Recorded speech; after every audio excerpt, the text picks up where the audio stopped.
वृश्चिक राशि वाले व्यक्तियों के लिए 26 मई से लेकर 1 जून तक का ये जो सप्ताह है, ये उतार चढ़ाव वाला रहेगा। शुरुआत में अच्छा है, लेकिन मध्य दिवसों में दिक्कत या परेशानी रहेगी तो पुनः उत्तरार्ध में अच्छा होता चला जाएगा।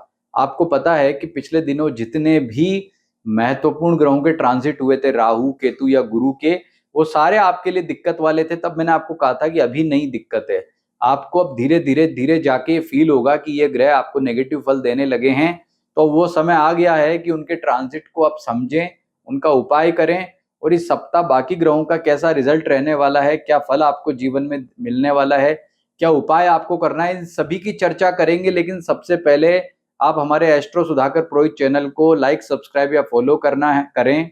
ये वीडियो पूरा देखें और शुरुआत करते हैं। सबसे पहले जानते हैं कि वृश्चिक आपकी जन्म राशि है, उसी के आधार पर ये प्रेडिक्शन बताया जा रहा है। तो ये जन्म राशि वृश्चिक है या कुछ और है, ये कंफ्यूज है, तो अपनी जन्म पत्री उठाइए, देखिए कि उसमें 8 नंबर में, लग्न कुंडली में 8 नंबर में यदि चंद्रमा बैठा है तो आपकी जन्म राशि वृश्चिक है। यदि आपको अपनी जन्म तारीख पता है, जन्म समय को लेकर के आप कंफ्यूज हैं, तो ऐसी स्थिति में आप इस वीडियो के कमेंट में या व्हाट्सएप पर अपनी जन्म तारीख, जन्म समय का जो भी आइडिया हो वो लिखकर भेजें, जन्म स्थान भेजें, तो हम आपको देख करके बताएंगे कि आपकी जन्म राशि क्या है।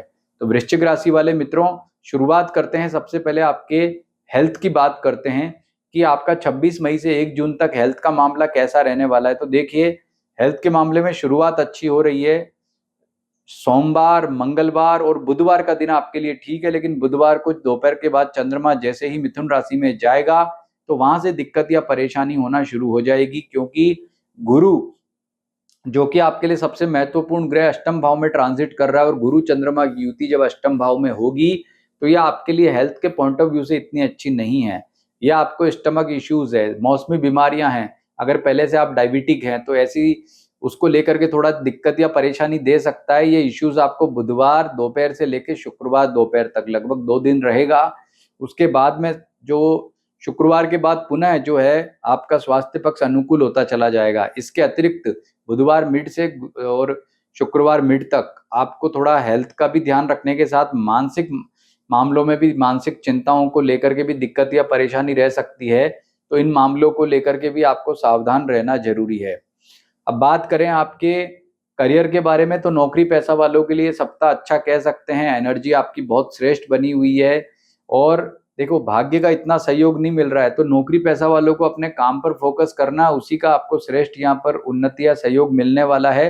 तो नौकरी पैसा वालों के लिए समय श्रेष्ठ है, कोई दिक्कत या परेशानी वाला नहीं है। लेकिन अपने काम पर पूरा फोकस करें, लापरवाही नहीं बरतनी है, क्योंकि आपको पता है कि राहु अब चौथे घर में आ गया है, केतु आपके नौकरी के भाव में आ गया है। तो बहुत ज्यादा आपको, जैसे मान लीजिए किसी अधिकारी ने कुछ कह दिया है, आपको पसंद नहीं आ रहा है, सहकर्मी से मनमुटाव हो गया है, तो ऐसे मामलों पे अगर आप पेशेंस नहीं रखेंगे और गलती कर बैठेंगे तो इससे आपको दिक्कत या परेशानी ज्यादा रह सकती है। तो इस मामलों को लेकर के बहुत ज्यादा सावधान और सतर्क रहें और ये ध्यान रखना कि अगर अभी आपने जल्दबाजी में कोई डिसीजन ले लिया तो आगे जाकर कोई दिक्कत या परेशानी न हो जाए। खासकर आपको सोमवार, आपको बुधवार, गुरुवार और शुक्रवार, इन 3 दिनों में ज्यादा सतर्क और सावधान रहना होगा। व्यापारियों के लिए देखें तो व्यापारियों का जो ये सप्ताह है, शुरुआत बहुत अच्छी हो रही है। सोमवार से शुक्रवार तक का समय शानदार है। हालांकि बीच में आपको उससे पहले शुक्रवार, गुरुवार और शुक्रवार में भी थोड़ी दिक्कत रह सकती है, लेकिन शुक्र का जो राशि परिवर्तन हो रहा है, शुक्र अब मेष राशि में आएगा, वह आपके लिए इतना श्रेष्ठ यहाँ व्यापार के दृष्टिकोण से फलीभूत नहीं रहेगा। तो आपको क्या ध्यान रखना है कि कोई भी रिस्क वाले काम है, कोई शेयर बाजार का आप काम करते हैं, कोई ट्रेडिंग करते हैं, एमसीएक्स का काम है, सट्टेबाजी का कोई काम है या कोई रिस्क वाला काम है, तो सोमवार से लेकर के बुधवार के बीच में आपको वो डील कर लेनी है। ज्यादा जरूरी हो तो गुरुवार को कर लो, लेकिन शुक्र शनि रवि को नहीं करनी है, क्योंकि इन दिनों में ज्यादा दिक्कत या परेशानी रहेगी। उपाय के तौर पर ओम शुम शुक्राय नमः इस मंत्र का जप करें और माँ लक्ष्मी का पूजन करें। इसके अतिरिक्त कोई जीवन में समस्या परेशानी ना आए, इसके लिए आपको भगवान शिव की पूजा उपासना करना इस सप्ताह बहुत ही श्रेष्ठ और अच्छे फल वाला रहेगा, जिससे भाग्य का भी उत्तम फल मिलेगा और समय भी आपका अच्छा रहेगा। बात करते हैं आपके पारिवारिक सुख की। पारिवारिक सुख में राहु आपके चौथे घर में आया है, जो काफी नेगेटिव परेशानी दिक्कत वाला है। उसके अनुकूलता के लिए हनुमान जी की पूजा उपासना आपको पहले बताइए, ओम राम रावे नमः मंत्र का जप भी आपको करना चाहिए इसके लिए। और राहु की कारक वस्तुओं का दान भी आप कर सकते हैं, जैसे नीला कपड़ा, कांसे का बर्तन है या कुल्थी की दाल है या मछलियों को दाना डालना है। इससे राहु की नेगेटिविटी दूर होगी और आपका कोई भी पारिवारिक सुख दिक्कत है वह उसका चिंता समाप्त होगा। पारिवारिक सुख में एक तो थोड़ा-सा आपके परिजनों के बीच में कोई मनमुटाव नहीं आ जाए, यानी गृह क्लेश नहीं आ जाए, ऐसी संभावनाएँ जो है ये मिड यानी गुरुवार और शुक्रवार को स्पेशली बनती है, तो इस बात को लेकर सावधानी रखनी है। अदरवाइज इसमें थोड़ा-सा राहु एग्रेशन देता है, तो आपके जो परिजन हैं अगर किसी बात पर मनमुटाव करते भी हैं, तो आप पेशेंस धैर्य रखें। माता-पिता का स्वास्थ्य का दिक्कत या परेशानी भी इसकी वजह से हो सकता है। कुल मिलाकर के पारिवारिक सुख में आप थोड़ा सफ़र कर रहे हैं, यानी कि थोड़ा दिक्कत आप ले हो रही है आपको। बात करते हैं आपके वैवाहिक जीवन की, तो वैवाहिक सुख के मामले में सप्ताह अच्छा कह सकते हैं, अनुकूल कह सकते हैं। शुरुआत से ही काफ़ी शानदार रिज़ल्ट की प्राप्ति हो रही है, लेकिन शनिवार को जो शुक्र का राशि परिवर्तन होगा, उसके बाद थोड़ी बहुत दिक्कत आपको वैवाहिक सुख में ना आ जाए, इस बात का ध्यान रखना है। और मध्य दिवसों में गुरुवार का दिन भी जो ऐसा दिन है जिसमें आपको ज़्यादा सतर्क सावधान रहना है। तो अपने जो आपका पार्टनर है उसके साथ में आप बहुत अच्छा व्यवहार करें, सौम्यता वाला व्यवहार करें। कोई लड़ाई झगड़ा हो गया है तो शांति रख लें, क्योंकि बहुत जल्दी ये चीज़ ठीक हो जाएगी। उसके लिए ज़्यादा चिंतित या परेशान रहने की आपको ज़रूरत नहीं है। अनुकूलता के लिए आपको शुक्र के उपाय ज़्यादा से ज़्यादा करने चाहिए। अब बात करते हैं आपके फाइनेंस वाले मामले की। तो फाइनेंस के मामले में आपको पता है गुरु गड़बड़ हो चुका है। गुरु आपकी जन्म पत्रिका का मेन मुख्य ग्रह। ओम ब्रीम बृहस्पति नमः मंत्र का जप करना, भगवान विष्णु की पूजा करनी है, इससे आपकी ये पॉजिटिविटी रहेगी। तो यह सप्ताह तो मध्य दिवसों के अतिरिक्त मामला ठीक है, लेकिन यह तो उपाय लगातार आपको जब तक गुरु जो है वो अगली राशि में न जाए तब तक करना है। कहने का मतलब कि गुरु का उपाय अनवरत रूप से जारी रहना चाहिए, राहु का उपाय अनवरत रूप से जारी रहना चाहिए। तो मान करके चलें, जीवन में जो भी दिक्कत कठिनाई समस्या आएगी वह ठीक आपको जल्दी उसका फल मिलेगा।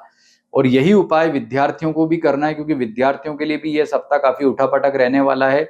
सोमवार, मंगलवार, बुधवार का दिन ठीक ठाक है। बुधवार को आधे दिन के बाद गुरुवार, शुक्रवार का दिन नेगेटिव रहेगा। शनिवार ठीक ठाक है। तो इन दिनों में जो भी एग्जाम्स है, एंट्रेंस एग्जाम है, कोई आपका कंपटीशन एग्जाम है, तो उसका ध्यान रखें। उपाय क्या करना है? ओम ब्रीम बृहस्पति नमः का मंत्र का जप करना है और भगवान विष्णु की पूजा उपासना करें। उनके स्वरूप जो है भगवान श्री राम, भगवान श्री कृष्ण, उनकी उपासना करना भी बेहतर है। भाग्य का फल देखें तो ये जो है 50 से 60% आपको भाग्य का अच्छा फल यहाँ मिल रहा है। मध्य दिवसों में बुधवार का आधा दिन, गुरुवार और शुक्रवार का आधा दिन, इनमें थोड़ी दिक्कत रहेगी। अदरवाइज आपका भाग्य ठीक रहेगा, स्ट्रॉन्ग रहेगा और अच्छे फलों की आपको प्राप्ति होगी। तो वृश्चिक राशि वाले व्यक्तियों, ये जो प्रिडिक्शन आपको बताया है, ये बताया है आपके जन्म राशि के आधार पर, यूनिवर्सल है ये। व्यक्तिगत रूप से अक्षरश है ऐसा घटित हो ऐसा जरूरी नहीं है। और आप ये जानना चाहते हैं कि मेरे लिए ये सप्ताह या ये साल या ये महीना या आने वाला समय कैसा रहेगा, तो इसके लिए जो नंबर लिखे हैं इस पर आप संपर्क कर सकते हैं। अपनी जन्म पत्रिका दिखाएंगे तो उसमें आपको सटीक जो है प्रेडिक्शन प्राप्त होगा। लेकिन यहाँ जो आपको फल बताए ये गोचर आधारित फल है, और ये भी जीवन में कहीं ना कहीं हमें इसी रूप में प्राप्त होता है, चाहे थोड़ा ज्यादा या थोड़ा कम। तो आपको जहाँ दिक्कत या परेशानियां है उसके लिए आप उपाय करें, तो निश्चित रूप से इससे आपका मंगल होगा, कल्याण होगा और जीवन में अनुकूलता आएगी। नमस्कार।